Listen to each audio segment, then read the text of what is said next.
سنو اسے پنچ کر دیتا ہے، پھر اس کے منہ پر لگاتار پنچز مارنے لگتا ہے۔ چشمش بولتا ہے یہ کیسے ہو سکتا ہے، اور وہاں بلیک بیئر ہنسنے لگتا ہے اور سنو کو دبوچ لیتا ہے اور بولتا ہے مجھے ایک ہائی اسکول کے بچے پر اپنا الٹیمیٹ موو یوز کرنا ہوگا۔ چشمش بولتا ہے یہ تو بلیک بیئر کا سگنیچر موو دا بون کرشر ہے، اب تو مجھے اسے سچ میں روکنا ہوگا۔ پھر آگے بولتا ہے یہ تو بدتر ہوتا جا رہا ہے، پھر وہ دروازہ کھولتا ہے اور انہیں روکنے کے لیے بولتا ہے، لیکن ہم دیکھتے ہیں کہ سنو کو کچھ نہیں ہوا ہوتا۔ چشمش بھی یہ دیکھ کر حیران ہو جاتا ہے۔ بلیک بیئر سوچتا ہے کیا میرے سینسز سن پڑ گئے ہیں؟ نہیں، میں نے پکا اپنی پوری طاقت لگائی تھی، اور سنو اس سے اپنے آپ کو چھڑانے لگتا ہے۔ بلیک بیئر بولتا ہے تم ہل کیسے رہے ہو؟ کیا تمہاری ہڈیاں ٹوٹی نہیں؟ پھر وہ اپنا پورا زور لگاتا ہے اور چلا کر بولتا ہے اس بار میں تمہیں توڑ دوں گا۔ سنو کو کافی درد ہونے لگتا ہے۔ بلیک بیئر اپنے من میں بولتا ہے کیوں اس کی ہڈیاں ٹوٹ نہیں رہی؟ اس کے بعد سنو بلیک بیئر کو ایک ہیڈ بٹ دے مارتا ہے۔ بلیک بیئر بہت زخمی ہو جاتا ہے اور من میں بولتا ہے اس لڑکے کی ہڈیاں لوہے کی بنی ہے کیا؟ سنو اسے ایک اور ہیڈ بٹ مارتا ہے جس سے بلیک بیئر اور بھی زخمی ہو جاتا ہے۔ پھر سنو پاگلوں کی طرح بلیک بیئر کو مارنے لگتا ہے۔ چشمش اسے بولتا ہے بس کرو، وہ پہلے ہی بے ہوش ہو گیا ہے، پلیز اب شانت ہو جاؤ، اگر چیزیں اور بھی خراب ہوئی تو انہیں ہینڈل کرنا مشکل ہو جائے گا۔ پھر وہ ہاسپٹل میڈیکل ٹیم کو کال لگاتا ہے اور انہیں بولتا ہے روم 202 بلڈنگ بی کار ایکسیڈنٹ ہوا ہے، سر پر چوٹ لگی ہے، آؤ اور انہیں سنبھالو۔ سنو چشمش سے بولتا ہے کون ہو تم؟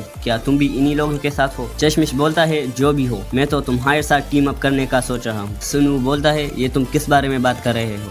تبھی وہاں میڈیکل ٹیم آتی ہے، ایک بندہ بلیک بیئر کو دیکھتا ہے اور بولتا ہے یہ کنفرم ہے، کیا ہم اسے باندھے؟ چشمش بولتا ہے کیا ہم یہ مان سکتے ہیں کہ بلیک بیئر کو کچھ ٹائم کے لیے ہوش نہیں آئے گا؟ میڈیکل ٹیم بلیک بیئر کو اٹھاتی ہے اور اپنے ساتھ لے جاتی ہے۔ سنو بولتا ہے تم لوگوں کی پرابلم کیا ہے؟ پھر چشمش اسے ایک کارڈ دیتا ہے اور کہتا ہے یہ تمہیں سب کچھ دے گا جو تمہیں چاہیے، بس تمہیں اس کے لیے لڑنا ہوگا جس کے لیے میں کام کرتا ہوں۔ سنو بولتا ہے بھاڑ میں جاؤ تم، مجھے لڑائی کر کے پیسہ کمانے میں کوئی انٹرسٹ نہیں، کسی اور کے ساتھ اسکیم کرنا، اور وہ وہاں سے چلا جاتا ہے۔ چشمش بولتا ہے خیر سوچ کبھی بھی بدل سکتی ہے، اور اسی کے ساتھ چیپٹر 2 اینڈ ہو جاتا ہے۔ فائٹنگ وار چیپٹر نمبر 3 کی سٹارٹنگ میں ہمیں سنو کو دکھایا جاتا ہے جو باتھ روم میں اپنا منہ دھو رہا ہوتا ہے اور سوچتا ہے میں اپنی زندگی میں چاہے جتنے بھی مصیبتوں میں پڑ جاؤں لیکن میں اپنی موم سے کیا وعدہ کبھی نہیں بھول سکتا کہ میں کبھی کسی فائٹ میں نہ پڑوں۔ تبھی وہاں سنو کے ڈیڈ آتے ہیں اور کہتے ہیں تم اس حالت میں کہاں جانے کی سوچ رہے ہو؟ سنو بولتا ہے تو آپ ہی بتائیے اس حالت کے لیے ذمہ دار کون ہے؟ آپ باکسنگ چیمپئن ہو اور آپ کے پاس بہت سارے آفرز بھی آتے ہیں، تو آپ کیوں کچھ نہیں کرتے؟ کیا آپ کی چیمپئن شپ کی شان ایک لوکل باکسنگ کلب سے بہت بڑی تھی؟ مجھے نہیں پتا آپ کو نیشنل ٹیم سے کیوں باہر نکالا، لیکن کیا آپ کی شان میری بیمار ماں سے زیادہ ضروری ہے؟ اور سنو کا ڈیڈ اسے کچھ نہیں کہتا۔ پھر وہ وہاں سے جانے لگتا ہے اور بولتا ہے کہیں باہر جانے کی سوچنا بھی مت اور ہاسپٹل میں ہی رہنا۔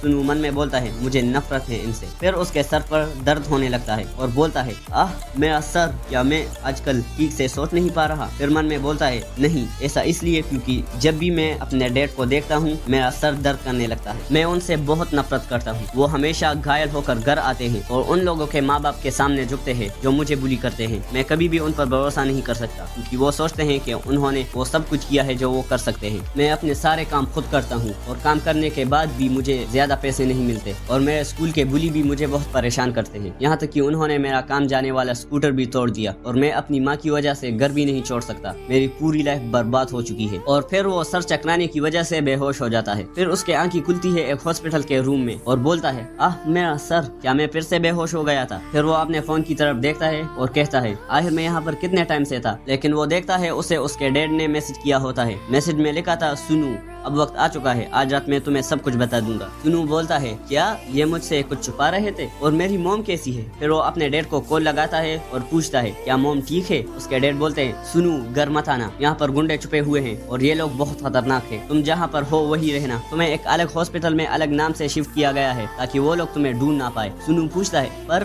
میری موم کہاں پر ہے؟ ان کے ڈیڈ جواب دیتے ہیں وہ پولیس اسٹیشن کے پاس ایک ہوٹل میں چھپی ہوئی ہے، تم ان کی فکر مت کرو، میں زیادہ دیر تک تم سے بات نہیں کر پاؤں گا، میرے بیٹے اس بات کو سمجھو، تم ہاسپٹل سے نہیں نکل سکتے، میں فون کاٹ رہا ہوں، جہاں پر ہو وہیں پر رہنا۔ یہ کہہ کر وہ فون کاٹ دیتا ہے۔ سنو غصے میں کہتا ہے یہ سب میری غلطی ہے، اگر میں ان گنڈوں سے نہیں لڑتا تو یہ سب نہیں ہوتا، مجھے موم کو جلد سے جلد ڈھونڈنا ہوگا۔ وہ جیسے ہی جانے لگتا ہے اسے اس کے ڈیڈ پھر سے کال کرتے ہیں۔ سنو کہتا ہے کیا ڈیڈ پھر سے؟ وہ کال اٹھاتا ہے، کال پر کوئی اور اسے بولتا ہے کیا تم مسٹر خان کے بیٹے ہو؟ سنو جواب دیتا ہے ہاں، پر آپ کون ہو؟ وہ آدمی بولتا ہے بہت برا ہوا، مسٹر خان چھت سے گر گئے ہیں اور بے ہوش ہیں۔ سنو بہت گھبرا جاتا ہے۔ پھر سنو کے ڈیڈ کو ہاسپٹل میں لایا جاتا ہے اور ان کی حالت بہت خراب ہوتی ہے۔ ڈاکٹر سنو سے کہتا ہے تمہارے ڈیڈ کا سرجری کرانا ہوگا جو بہت مشکل ہے اور اس کا فیس بھی بہت زیادہ ہے 100 ملین وونس، اور سرجری کے بعد بھی ٹریٹمنٹ میڈیسنز ان کا خرچہ بھی بہت زیادہ ہوتا ہے۔ یہ سب سننے کے بعد سنو ایک دم ٹوٹ جاتا ہے اور روتے ہوئے بولتا ہے اب میں کیا کروں؟ تبھی اس کو اس کارڈ کے بارے میں یاد آتا ہے جو اسے چشمش نے دیا تھا اور سنو نے اسے ڈسٹ بن میں پھینک دیا تھا۔ پھر وہ دوڑتا ہوا اس روم کی طرف جاتا ہے اور بولتا ہے مجھے اس روم کو ڈھونڈنا ہی ہوگا۔ وہ روم نمبر 202 کے پاس پہنچتا ہے اور ڈسٹ بن میں دیکھتا ہے وہاں پر وہ کارڈ ہے ہی نہیں۔ وہ روتے ہوئے کہتا ہے